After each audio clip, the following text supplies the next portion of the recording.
Salut les amis, on se retrouve pour une nouvelle vidéo où on va, une fois de plus, parler du Paris Saint-Germain, puisque le PSG s'intéresse à John Duran cet hiver.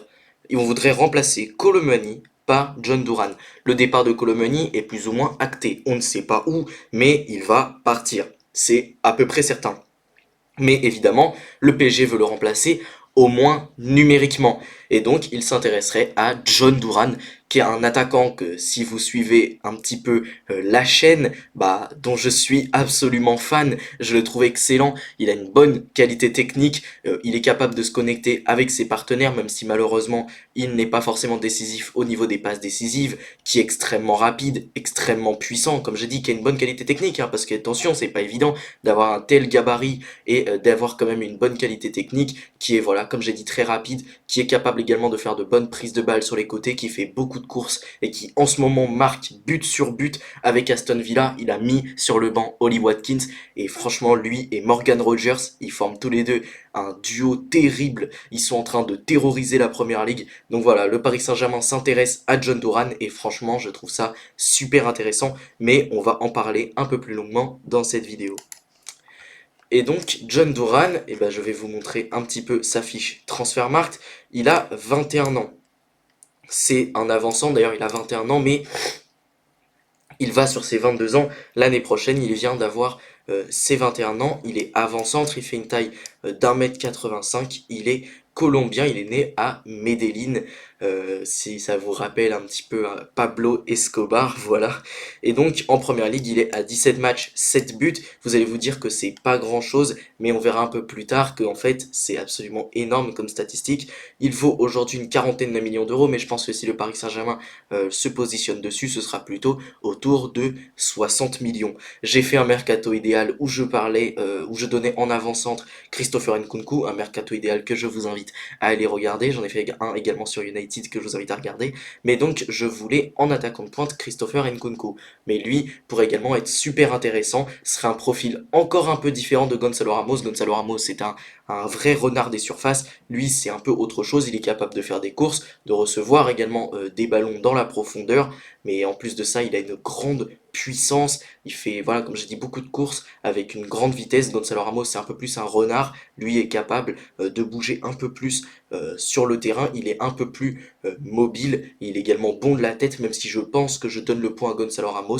Mais il reste tout de même intéressant de la tête, John Duran. Et apparemment, le PSG aurait donné une offre à son agent. Et donc, si on regarde un petit peu ses statistiques cette saison, il est à 17 matchs en première ligue, 6 matchs en LDC et 2 matchs en EFL, donc 25 matchs au total. Et il est à 12 buts au total, 3 buts en LDC, 2 buts en Cup, donc 2 matchs de but, c'est un beau ratio. Il a joué 2 fois 90 minutes en Cup, mais ça correspond également avec la période où il est titulaire en ce moment. Et donc, en première ligue, il a 560 minutes de jeu et 204 en Champions. Mais si je vous montre un petit peu son FBRF, hein, donc ses statistiques avancées, et ben là on voit que c'est super intéressant. John Duran est en termes de non-penalty goals par 90 minutes, il est dans le 99e percentile, donc dans le top 1% des meilleurs attaquants en Europe, tout bonnement parce qu'il a quasiment un but par 90 minutes, enfin quasiment. En fait, il est même à plus, à un tout petit peu plus d'un but par 90 minutes, c'est-à-dire que le mec est quasiment à un but par match.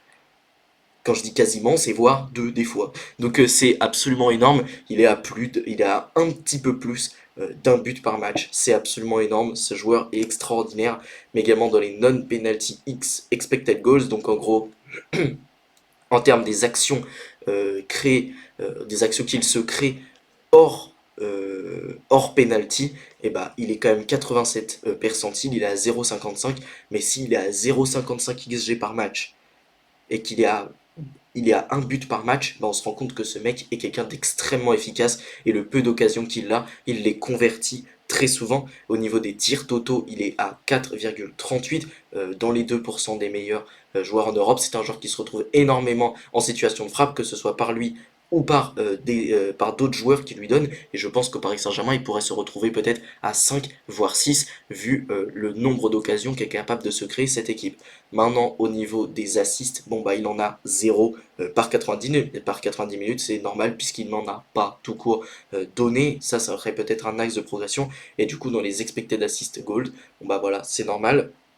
Après, il faut dire que ses coéquipiers à Aston Villa ne sont pas toujours ceux qui marquent le plus, mais globalement, il ne donne pas d'excellents ballons particulièrement. C'est souvent un joueur qui se retrouve plus à la finition qu'à la création.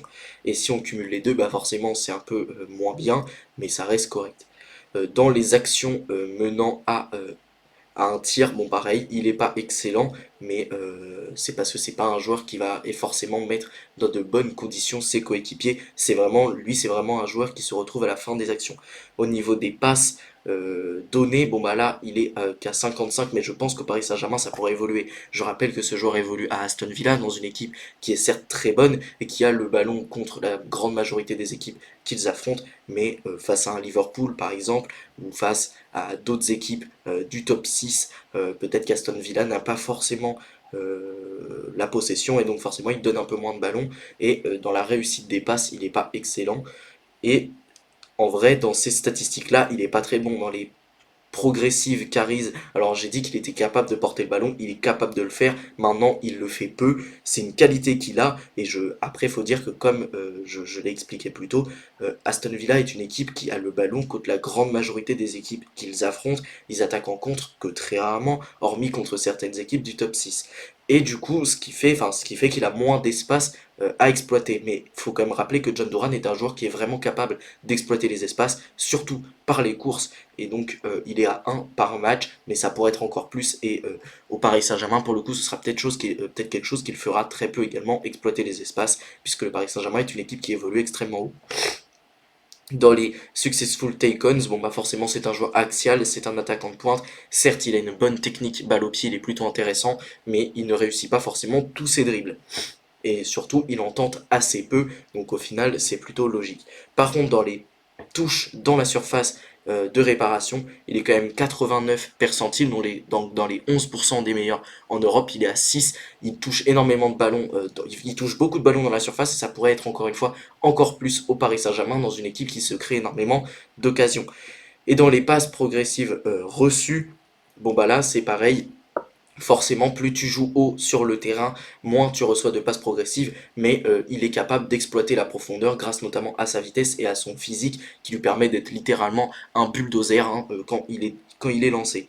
Mais également, voilà, son activité défensive est excellente. Alors, en termes d'interception, il n'est pas excellent, mais au niveau des tacles, bah, il est dans les 10% des meilleurs en Europe. Au niveau des blocs, 18% des meilleurs en Europe. Au niveau des dégagements, il est dans les 3% des meilleurs en Europe. Et au niveau des aériens gagnés, il est dans les 20% des meilleurs en Europe. Donc ses stats défensives sont excellentes. Et c'est également un joueur qui est capable de vraiment être bon au pressing. Donc pour le coup, dans ce domaine, il ressemble un petit peu à Gonzalo Ramos. Dans le pressing, c'est un vrai pitbull. Il court absolument partout. Et moi, j'aime vraiment beaucoup ce joueur. En plus de ça, dans ses techniques de frappe, bon bah, il est gaucher, donc il est meilleur du pied gauche, mais il est capable d'enrouler, d'envoyer juste des grosses mines également, hein, des très grosses frappes très puissantes. Il est capable de marquer de la tête, mais également du pied droit. On voit qu'il s'améliore un peu récemment. Il est en train de se créer une vraie panoplie du buteur. Et à seulement 21 ans, c'est un joueur que je trouve franchement intéressant.